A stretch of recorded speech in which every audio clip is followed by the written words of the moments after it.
We are the Gujarat Technological University. Since its inception over a decade ago, GTU has been empowering young and curating minds to realize their true potential. Over 4 lakh inspired students are enrolled with one of the premier academic universities in India. Hello students, in today's lecture we will learn structure and union.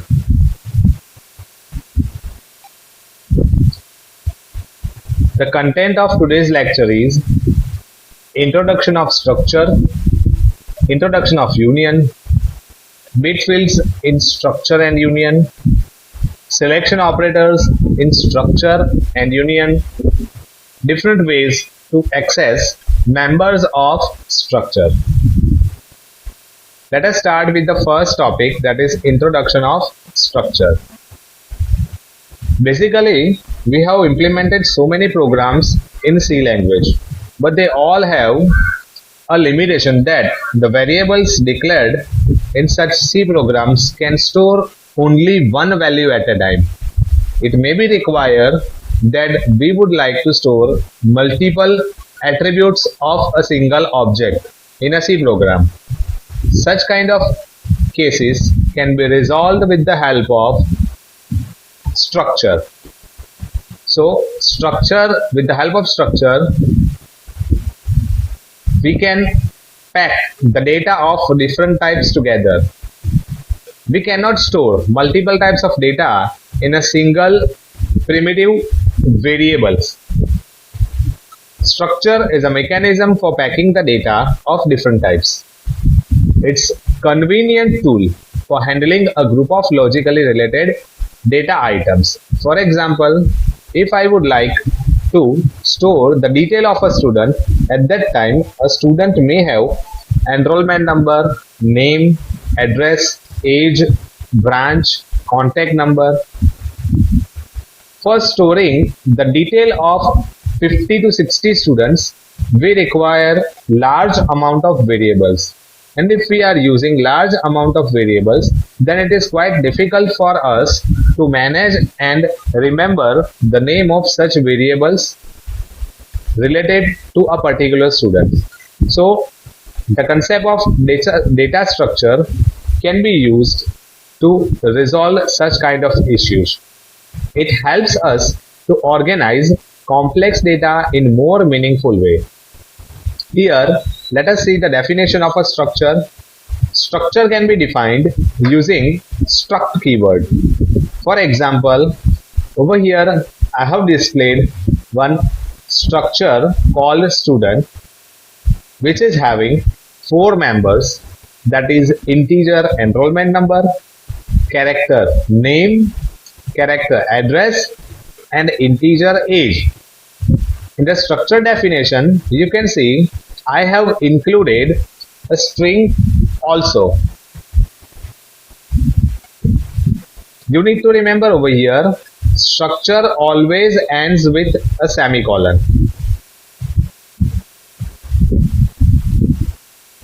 Declaration of structure variable.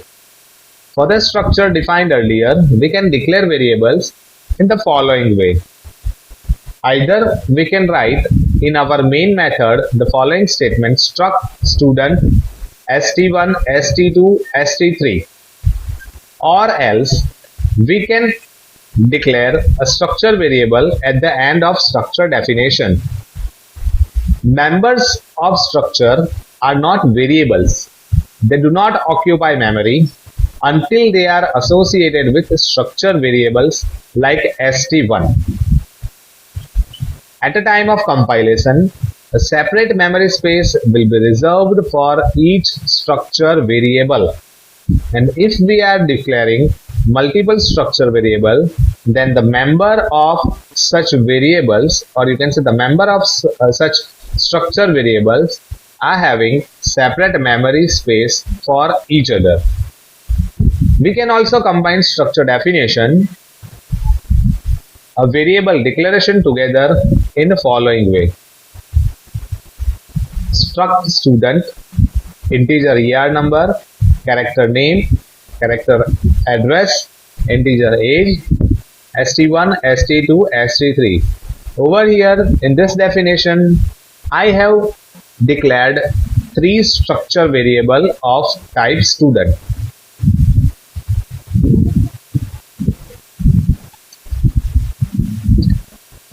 Static assignment to members. We can assign values in two different ways to structure members of earlier defined structure. Number one, either I can initialize the structure members like struct student st1 is equals to the corresponding values of each structure member. While creating a structure variable like this, we need to take care of the sequence of members, structure members defined in the body of structure. Over here, I have created a structure pointer to which holds the address of structure variable st1. The same thing I can do in another way, that is struct student integer enrollment number, character array name of 20 characters, character array address of 50 characters, integer age st1 equals to the values I need to write down in the curly bracket, and the members who are of string type, they needs to be enclosed within the double inverted comma. I have declared st1, st2 as the structure variables, and pointer sptr is equals to ampersand st1 as structure pointer. In these two approaches, we need to follow the sequence of members.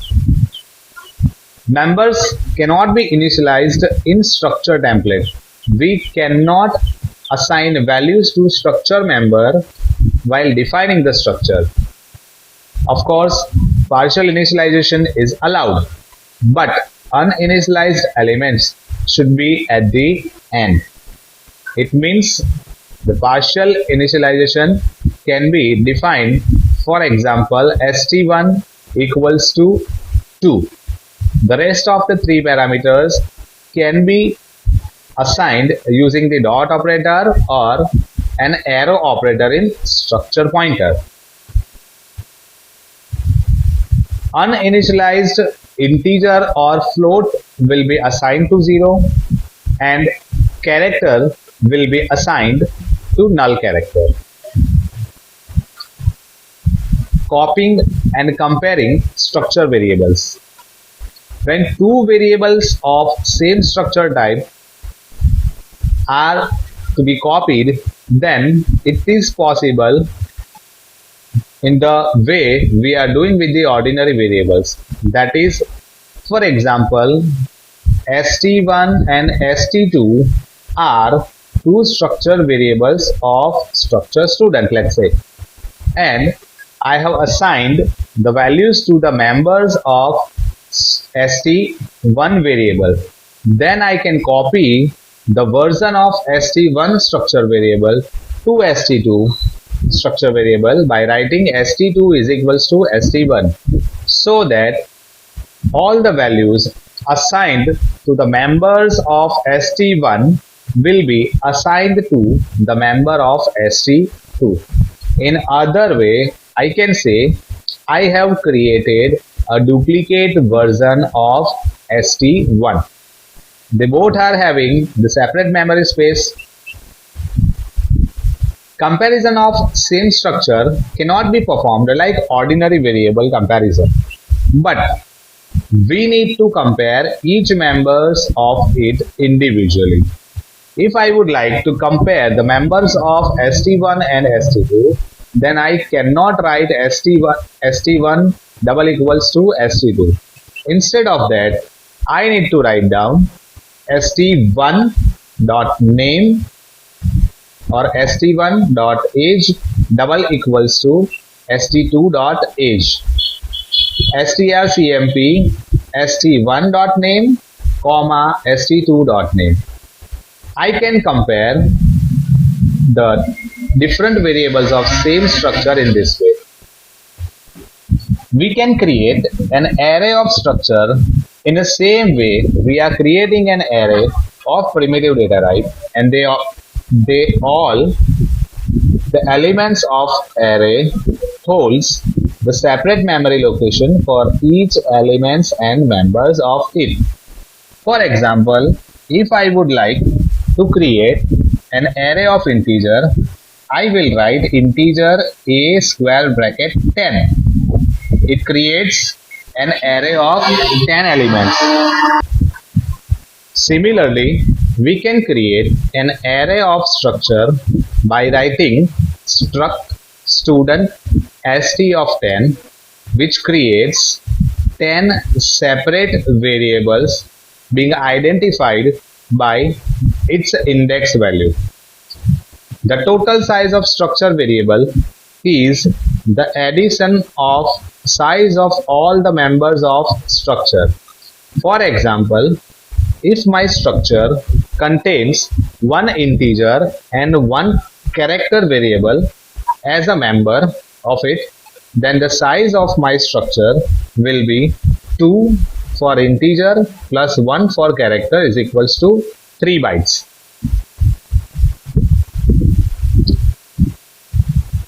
Next topic is introduction of union. Union is little bit similar to a structure, but the only difference is that in a union we can store only one value at a time, though we are having different members as a part of union. Sometimes we want to store different types of data in single name as per the requirement. Then union is a mechanism to store different types of data in a variable, but it can store only one type of data at a time. Defining a union. Union can be defined using a union keyword, that is union, name of the union identifier, integer m, float x, character c, and semicolon. Similar to a structure, union also ends with a semicolon. The compiler allocates the storage that is large enough to hold the largest member type in union.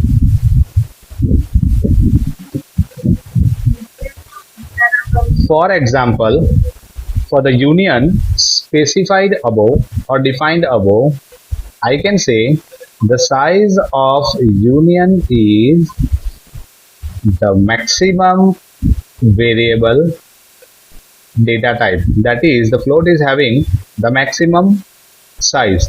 So the size of union will become 4.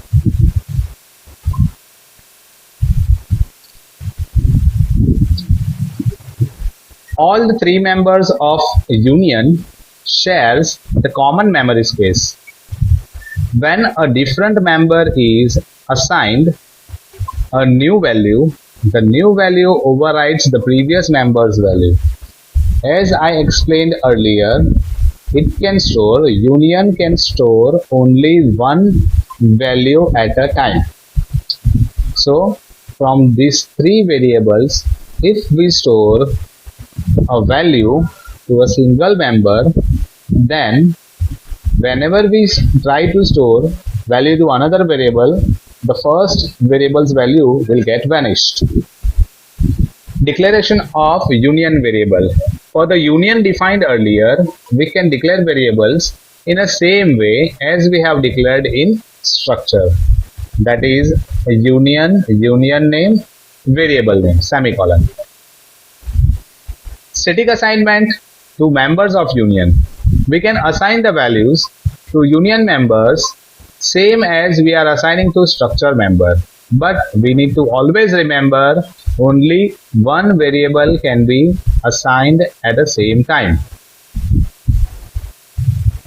Union may be initialized when the variable is declared, but it can be initialized only with a value of same type as the first member. As you can see in the definition, if I would like to initialize the variable of union item, then I can only initialize it by using integer m. So it will be like union item x is equals to, in curly bracket, 10. That is the only initialization I can perform, because the integer is the first member in the union definition. Next topic is bit fields in structure and union. It is an important concept so far as the memory consumption is concerned. For example, if we are declaring an integer member in a function in a structure definition, at that time it may be possible that our requirement is to store only 1 to 100 numbers, but as we know, an integer can store approximately 65,000 plus value. The maximum value an integer variable can store, that is 65,000 and something, right? So if in our C program, if there is a requirement of the minimum value 0 to 100, it says that the rest of the memory will get wasted. As you know, the size of integer variable is 2 bytes, and those 2 bytes can be converted into 16 bits. To store the maximum value 100 in such integer variables, we require only 7 bits. So rest of the 9 bits will be wasted out. So in such cases, we can use this bit fields in structure and union. There are occasions where data items require much less space than a variable consumes. C allows us to use small bit fields to hold data items and thereby to pack several data items in a word of memory. It allows direct manipulation of string of pre-selected bits as if it represented in integral quantity. It can be efficiently used with integer data member. It is a set of adjacent bits whose size can be 1 to 16 bits for integer in length. A word can be divided into number of bit fields. We can define the bit fields in structure and union in the below mentioned way. For example, I have taken an example of a structure. Struct student unsigned integer number colon 7. Whatever integer value we are specifying after the colon, that indicates that the total bits required to store the value for this particular member. So if I write unsigned integer number colon 7, it says that from the 16 bits, it will use only 7 bits. Enrollment number will use only 7 bits of it. The rest of the 9 bits will not get used. So memory can be saved. Similarly, character name 20, character address 50, unsigned integer age 7. As I told you earlier, over here we are considering the maximum age as 100, and to store the maximum value 100 in a variable, we require only 7 bits. So instead of occupying 16 bits to age and enrollment number, at a compilation time, our structure, or you can say our compiler, will assign only 7 bits to enrollment number and age. By this way, we can save 18 bits together in this two member declarations, right? The intention of writing unsigned keyword prior to integer is that in a binary number system, the most significant bits, MSB bits, or you can say the bit available in the leftmost side indicates the sign of a particular value. So if we are not writing unsigned keyword in the beginning of integer, then the first bit of value will be considered as the sign of a particular value. So while displaying the output, such kind of mistake may result an erroneous output. That is why I have taken unsigned integer for enrollment number and age, because the enrollment number and age cannot be a negative value. In above definition, ER number and age uses separate memory space of 7 bits each instead of 16 bits each. We cannot use scanf. This is the most important point, that we cannot use scanf to read values into a bit field. Instead of that, we can assign a constant to a bit field variable, or else we can scan the value in a temporary variable, and then after we can assign the value stored in temporary variable into our corresponding bit field variable. One more thing we need to remember over here, pointers cannot be used to access bit field variable. Selection operators in structure and union. Till now we have seen how we can define structure and union, how we can declare structure and union variables. Now it is time to access the members of structure and union. C supports two different types of selection operators, that is direct member selector dot and indirect or pointer member selector arrow operator. To access elements in a structure using a structure variable, we use a record selector dot. For example, if I would like to assign a value to my name member of structure student in st1 variable, then I can write strcpy st1, which is a structure variable, dot name, which is a member of structure, equals to whatever value you want to store in it.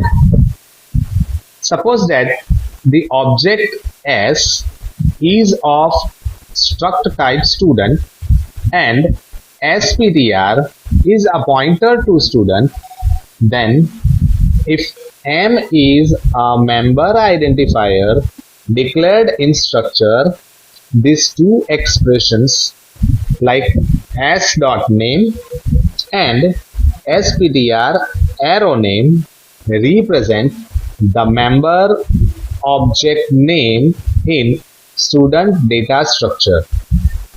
Over here you need to remember that S is a simple structure variable, where SPTR is a pointer of structure student, right? So over here you just need to remember the only one thing.